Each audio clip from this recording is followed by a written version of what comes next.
ওমরে ফারুক মসজিদে নববীর ইমাম, জোহরের নামাজের ইমামতি করলেন, বের হয়ে আসলেন। দেখেন মসজিদের বারান্দায় ইয়ামান থেকে আসা কিছু লোক গোল হয়ে বসে বসে জিকির করে। উনি চলে গেলেন, আসরের সময় আবার ইমামতিতে আসলেন, আসরের সালাত পড়িয়ে চলে যাচ্ছেন, আবার দেখে গোল হয়ে জিকির করে ওই দল। এবার ওমরে ফারুক বললেন, আসসালামু আলাইকুম, তোমরা কারা?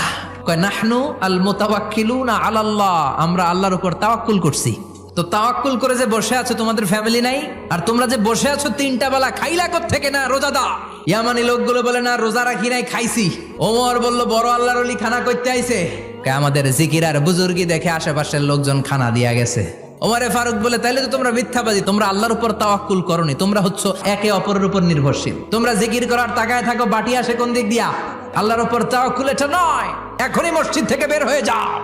এরপরে কোনোদিন নামাজের পর গোল হয়ে বসে থাকতে দেখলে পিটায়া মসজিদ থেকে তাড়াবো। এটা হচ্ছে ইসলামের বিধান। চিল্লা এখন ঠিক কিনা?